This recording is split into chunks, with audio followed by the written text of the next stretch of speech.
Espírito fez um trabalho para mim. Vocês chegam aqui e vão contar as suas histórias e vocês vão receber a explicação seguinte: olha, nada te atingirá se você não atrair aquele mal. Então, o espírito maldoso, ele poderá querer trazer alguma coisa de ruim para você. Mas se você não estiver sintonizado com esse mal, ou com a ideia da maldade, ou com o medo, e perder a confiança em Deus, aí você poderá ser atingido. Mas atingido não por maldade, para que você entenda que existe uma força superior que é Deus, que é justo e é misericordioso, e que não permite que nenhum mal nos atinja, sem que esse mal seja para nos ajudar na compreensão daquilo que nós estamos fazendo. Então, o Espiritismo trouxe isso para nós de uma forma assim muito clara, né? Bom, vamos lá, a gente ficaria o dia inteiro só para falar dessa observação de Kardec aqui. 669, os sacrifícios. Ainda existem sacrifícios hoje. Em algumas seitas ainda sacrificam animais. Um ser vivo, que um dia será espírito como nós. Ainda sacrifica. Nós ainda comemos carne. Ainda necessitamos da carne. Tá? Mas um dia nós teremos assim a certeza absoluta da não necessidade de nos alimentarmos de um nosso irmão. Eu estou falando isso para vocês, não é que eu não como a carne, não. Eu como ainda.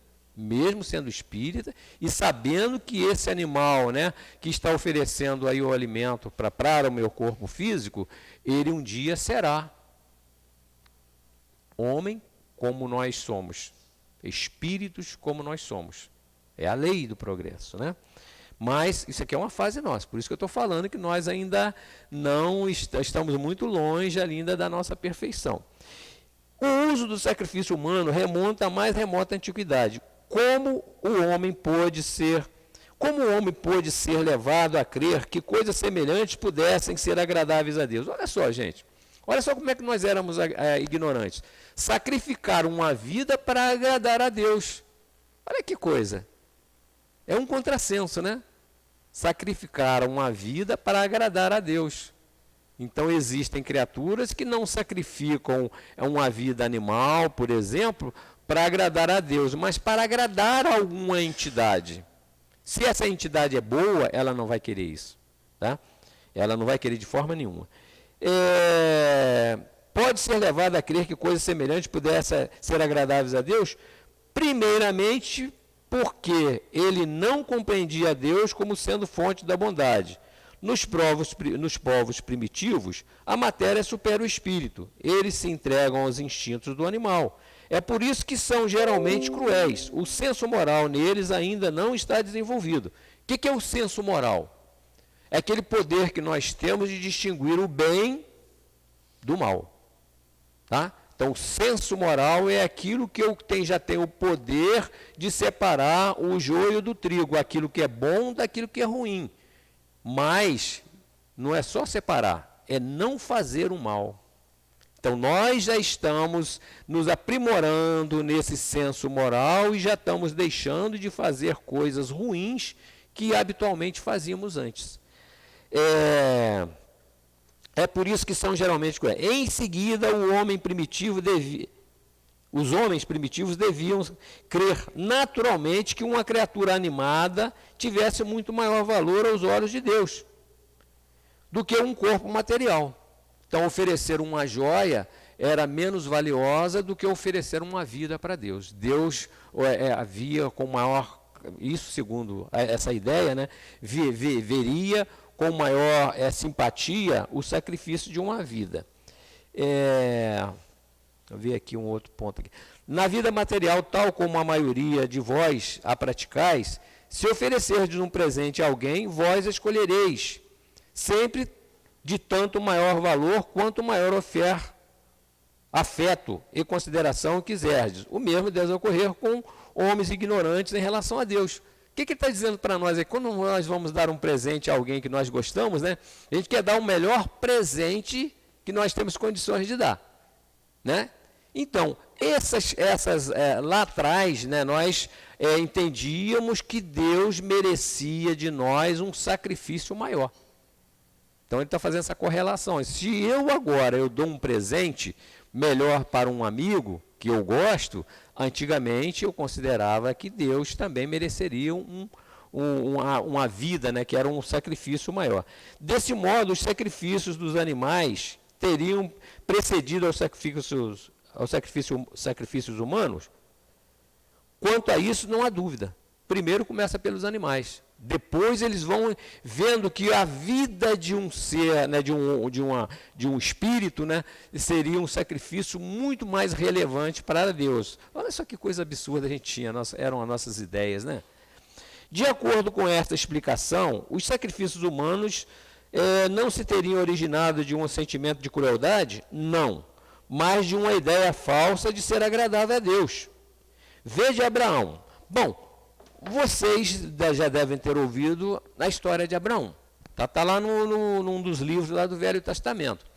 Então, Abraão era um homem crente, né, que ele respeitava a Deus, e ele então quis fazer um agrado para Deus. E disseram para ele que o maior agrado para Deus seria ele entregar a vida de um ser que ele amava. E o que Abraão fez? Ele ofereceu Isaque, seu filho amado. Vocês já imaginaram isso, gente? O que é a pessoa crer, né, num ser a tal ponto que ele oferece o seu filho amado, aquele que ele mais amava, ou seja, levar lá no monte, lá onde era o local das oferendas, e decepar a cabeça ali do filho. E Abraão então foi com aquele, né, coração doído, mas com a certeza de que estava fazendo uma coisa boa para Deus. E aí chegou lá em cima, preparou o filho lá, colocou no lugar e preparou o facão. Quando ele foi, aí haja a bondade de Deus, né? Que ali, na verdade, isso é muito simbólico. E aí o que fez? Alguém chegou e falou assim, não faça isso. Você já demonstrou o quanto você ama a Deus. O seu gesto já foi suficiente. Não sacrifica. Então, aí, olha só como é que existem coisas que a gente pode tirar desses ditados lá de trás, né? Como é que é importante a gente confiar em Deus. Só que essa confiança aqui de Abraão era uma confiança cega. A doutrina dos Espíritos vem trazer para nós que nós precisamos dessa confiança raciocinada. Por que eu vou oferecer uma vida para Deus se Ele é soberanamente bom, justo e misericordioso? Ele ficaria satisfeito com eu dar para Ele, uma oferenda para Ele, sacrificando uma vida? Olha só que a gente começa a raciocinar, não, Deus não vou dar. Né? Antigamente a gente fazia coisas achando que estava agradando a Deus. Eram coisas bastante complicadas, né? Ainda existem ainda. Vocês não achem que não há ainda que já acabou esse negócio de sacrifício de vida humana. Existem sociedades aí bastante rudimentares que ainda oferecem o sacrifício humano, né? Mas é uma coisa muito rudimentar, graças a Deus. 670. Será que os sacrifícios humanos efetuados com uma intenção piedosa puderam alguma vez ter sido agradáveis a Deus? Olha só, gente, vamos lá repetir a pergunta. Será que os sacrifícios humanos efetuados com uma intenção piedosa puderam alguma vez ter sido agradáveis a Deus? Não, nunca. De forma nenhuma. O sacrifício da vida não agrada a Deus em nenhuma circunstância. Deus, porém, olha só, julga a intenção. Sendo os homens ignorantes, podiam acreditar que praticassem um ato louvável, ao imolar um de seus semelhantes. Neste caso, Deus se ligava apenas à ideia e não ao fato. Tá? Olha só, quer dizer o seguinte, que a pessoa está fazendo aquilo com o coração mais puro possível, não é maldade. Então Deus leva em consideração esse sentimento puro, mas ele nunca vai ficar livre de cumprir o ato contra a lei. Então, o que vai acontecer? Hoje, se nós tirarmos uma vida para oferecer para Deus, nós receberemos, assim, de uma forma muito mais incisiva, o peso da lei. Não só da lei do homem, não, né? Mas principalmente da lei de Deus, que é aquela que nos cobra intensamente. Mas Deus, pela ignorância da pessoa, que viu que ela fez aquilo, pensando estar fazendo uma coisa boa, o sofrimento dessa criatura não vai ser como o sofrimento que nós agora passaríamos. Porque hoje nós sabemos que qualquer atitude que tem por objetivo tirar a vida de alguém não tem justificativa. Não tem justificativa. Tá? Por mais clara que seja a situação, uma criatura que está sofrendo, que o médico diz, olha, não tem jeito. Ele só está sofrendo, não tem jeito. Nós não temos o direito de tirar a vida dele, por isso. Não podemos tirar, né? 671. Deixa eu molhar a palavra aqui.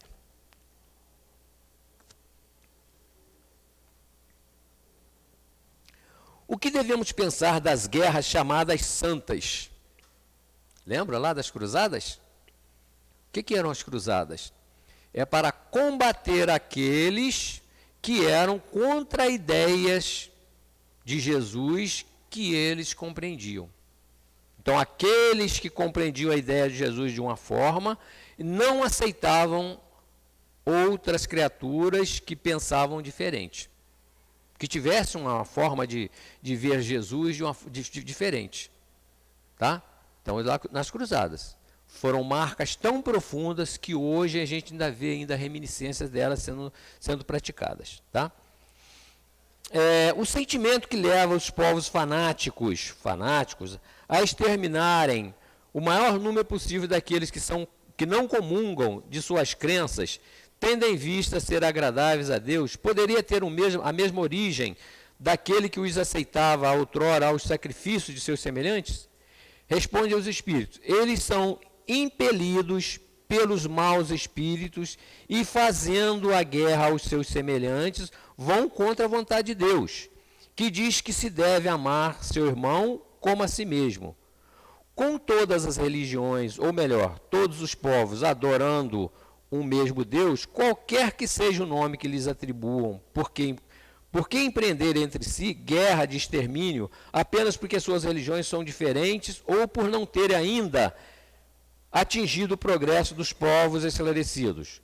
Os povos são desculpáveis por não acreditarem na palavra daquele que o Espírito de Deus animava e que foi enviado por ele, principalmente, se não o viram, se não lhe testemunharam os atos. E como quererias que acreditassem nessa palavra de paz quando a ides levarem empunhando a espada? Então, o que é isso? Então, essas guerras, né, que eles falam aqui, aí iam para combater aqueles que não acreditavam no cristianismo, né, ou que não acreditavam em Jesus, né? E ele está falando assim, mas como é que você vai cobrar de alguém que acredite em um ser que eles não conheceram? Como é que vai fazer isso? E aí o que acontecia? Já que começaram a combater aquelas criaturas, né, que não acreditavam, dizimando-as, né? E aí ele fala, o Espírito coloca aqui para nós, se Jesus era realmente bom, se Jesus pregava, né, o amor entre as criaturas, como é que vocês praticando, tirando as vidas daqueles que não conheceram Jesus, como é que vocês podem querer que nós acreditemos nesse ser? Tá? Aí, gente, eu vou falar para vocês aqui de uma coisa que me acontecia. Eu era católico e aí tinha uma igreja evangélica na minha cidade, uma igreja evangélica, né? Falava Jesus, Jesus, Jesus, né? E aquilo para mim era uma blasfêmia. É porque o Jesus era Deus, o Jesus que eu conhecia era Deus. Então aquele Jesus ali era falso. Aquele Jesus era falso, né? Então eu tinha esse preconceito com relação aos evangélicos. Bom, isso Perdurou por muito tempo, até eu conhecer a doutrina espírita. Quando eu conhecia a doutrina espírita, eu vinha entender que o Jesus do evangélico é o mesmo Jesus da igreja lá que eu frequentava, que é o Jesus do espiritismo. É o único Jesus. Então, eu não tenho o direito de combater aquele Jesus. Eu tenho o dever de compreender por que eles acham que aquele Jesus é o único. Eu tenho o dever de compreender por que o católico acha que Jesus é Deus. Eu tenho o dever de compreender isso, porque agora eu tenho essas informações. Essas informações foram me dadas não para eu cobrar, mas para eu esclarecer.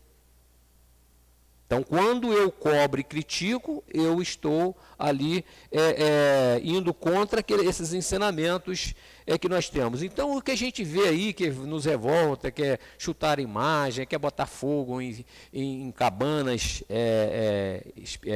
de umbanda, de candomblé, né? Isso é fruto da ignorância. Ainda são reminiscência daqueles que montavam em seus cavalos e iam combater, iam dizimar aquelas pessoas que não pensavam como eles. Ainda são reminiscências, gente, que não é fácil a gente separar, não. O nosso tempo está terminando, né? Vamos aqui para a última. Aqui fala, né, da 7.2, fala sobre as oferendas dos frutos. Não tem necessidade de oferecer frutas para Deus, mas é claro que Deus fica mais feliz quando, ao invés de uma vida, você oferece o que a natureza proporciona, que são as frutas. Para nós encerrarmos, na 673, não haveria um meio de tornar essas oferendas mais agradáveis a Deus, consagrando-as ao alívio daqueles a quem falta o necessário, e neste caso o sacrifício dos animais praticado com um fim útil não seria meritório, já que era abusivo quando para nada servia, ou só era proveitoso para aqueles que de nada precisavam? Não haveria algo de verdadeiramente piedoso em consagrar aos pobres as primícias dos bens que Deus nos concede na terra? E aí ele está falando dos animais, né, que lá no início, quando a gente necessitava muito, né, eles foram colocados para alimentar o nosso corpo. Respondem os espíritos: Deus abençoa sempre aqueles que fazem o bem. Aliviar os pobres, os aflitos, é o melhor meio de honrá-lo. Não digo com isto que Deus desaprove as cerimônias que realizais para orar a Ele. Porém, há muito dinheiro que poderia ser empregado mais utilmente do que o é. Deus ama a simplicidade em todas as coisas. O homem que se prende às exterioridades e não ao coração é um espírito de visão estreita. Considerai se Deus deve se prender mais à forma do que ao fundo. Meus irmãos e minhas irmãs, o que os espíritos com essa resposta dizem para nós? Ao invés de nós fazermos lá as nossas oferendas em qualquer lugar, respeitando a todos que acreditam nisso, né? Mas se nós fizéssemos ao contrário, pegasse tudo aquilo que nós gastamos, né, para fazer um agrado aos espíritos, por exemplo, se nós pegássemos esse dinheiro, fôssemos lá no mercado, comprássemos lá 1 quilo de alguma coisa, de um gênero alimentício, né, e trouxesse aqui para casa, que oferece tantas bolsas, por exemplo, né, trouxesse para aqui, para se formar ali uma bolsa de alimentação que iria saciar a fome daqueles que estão lá, gente, que não tem dinheiro para comprar. Ao invés de chegar e dar um dinheiro ou oferecer um dinheiro para uma festa maravilhosa, por que não ir e comprar isso? Isso é muito mais agradável a Deus. A nossa demonstração de solidariedade aos infortúnios das criaturas, infortúnios ocultos, que às vezes elas estão passando por necessidades e não nos falam, né? Então, ao invés de nós gastarmos esse dinheiro inadequadamente, que a gente faça uso e ofereça pelo menos o alimento que vai sustentar esse corpo físico que é importante para nós.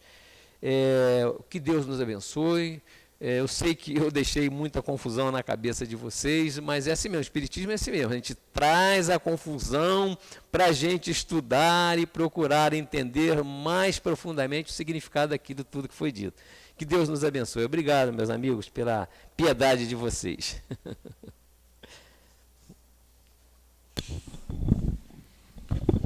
Agradecemos nosso querido Antônio por trazer os seus estudos para nós e pedimos a Jesus que os fortaleça sempre nos seus estudos, nas suas pesquisas e que haverá mais convites para que venha aqui trazer seus conhecimentos para cada um de nós. A doutrina espírita, queridos irmãos, é o que nosso irmão falou. É a simplicidade, é o palavreado fácil, objetivo, com clareza, para todos nós. Nós temos o hábito de dizer, na doutrina espírita, não existe perguntas sem respostas. Todas as respostas, todas as nossas dúvidas têm a resposta adequada a cada um de nós. É só chegar e perguntar a um expositor ou diretor da casa que nós teremos. Vide o nosso atendimento fraterno. E o nosso livro dos Espíritos, nós estudamos, além dos 16 perguntas que nós temos da introdução, temos o prolegômenos e temos também 1019 perguntas, questões, que são estudadas assim nas nossas exposições, igual o nosso irmão falou aqui para nós. Simples e objetivo, além dos nossos cursos também. Tenho certeza que todos gostaram da orientação do nosso querido irmão e começamos bem o sábado. Aqui, além de prestar atenção nas palavras do nosso querido irmão, nós também tivemos esse contato com nossos benfeitores espirituais. Assim sendo, nós pedimos aos médios que se posicionem diante dos nossos queridos irmãos para que nós possamos receber o passe. Vamos todos nós pensar nos mentores da casa, pensar nos nossos guias espirituais, em Jesus, o nosso querido irmão, que está sempre conosco, nos fortalecendo, para que nós possamos receber esses fluidos amorosos e curativos, advindo desse nosso querido irmão Jesus. Assim sendo, vamos à nossa prece. Obrigado, querido irmão maior, querido irmão mais velho. Obrigado por nos receber mais uma vez aqui na casa, onde nós buscamos a orientação, o acalento para cada um de nós, dentro das nossas necessidades. Pedimos aos mentores da casa o fortalecimento a cada um de nós, para que nós possamos estar preparados para receber esses fluidos amorosos, advindo desses espíritos, fluidos esses que vêm fortalecer a cada um de nós nas nossas curas e nas nossas dúvidas. Assim sendo, só temos a agradecer esses benfeitores espirituais pela acolhida fraterna. Graças a Deus.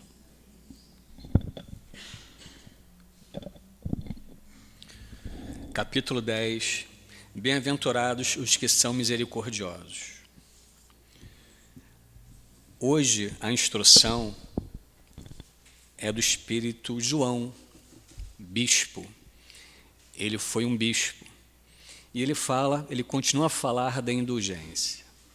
E como bispo, a comunicação é toda voltada para atos e pensamentos voltados para Deus e para Jesus. Então ele fala muito claramente de submissão, amor a Deus, perdão.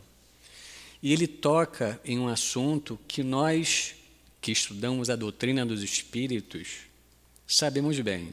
Ele fala de arrependimento e reparação. No primeiro parágrafo, ele diz o seguinte: sede indulgentes com as faltas alheias, quaisquer que elas sejam. Não julgueis com severidade, senão as vossas próprias ações, e o Senhor usará de indulgência para convosco, como de indulgência houverdes usado para com os outros. Quando nós lemos esse primeiro parágrafo, nosso pensamento vai ao olho por olho, dente por dente de Moisés, que foi dito mais de 1000 anos antes de Jesus. E também outro ponto que é interessante, como o bispo sempre ressalta as palavras e as ações de Jesus, nos lembra também os ensinamentos do Cristo, lá na parábola do argueiro. Lembram que está lá em Mateus? Jesus fala assim: por que olhas o cisco no olho do teu irmão e não vês a trave no teu? Como ousas dizer a teu irmão: deixai-me tirar o cisco do teu olho, quando tu próprio tens uma trave no teu? E Jesus continua: retira primeiro a trave do teu olho, e então enxergarás bem para tirar o cisco do olho do teu irmão. E o bispo continua: compreendei todas a misericórdia infinita do vosso Pai, e não esqueçais nunca de lhe dizer pelos pensamentos, mas sobretudo pelos atos. João ressalta que podemos pensar, falar, até ter atos de louvor para com Deus, mas se não pormos em prática, a ação é morta, a fé é morta. É o que nós escutamos muito na doutrina, né? A fé sem ação é morta. E ele fala: perdoai as nossas ofensas, como perdoamos aos que nos hão ofendido. Ele nos remete ao Pai Nosso. Então, meus irmãos, que tenhamos indulgência, creamos em Deus, confiemos em Jesus, para que também possamos ter essa atitude, e não só palavras. Que assim seja.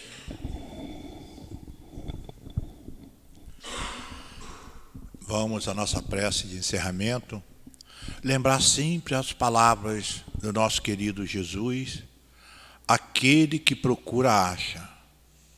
E querido irmão mais velho, estamos aqui procurando a verdade, para que nós possamos colocar no nosso dia a dia essa verdade, buscando nessa verdade que Jesus trouxe para nós o nosso direcionamento, o nosso entendimento da verdadeira vida, o nosso entendimento de amar a Deus sobre todas as coisas e ao próximo como a si mesmo.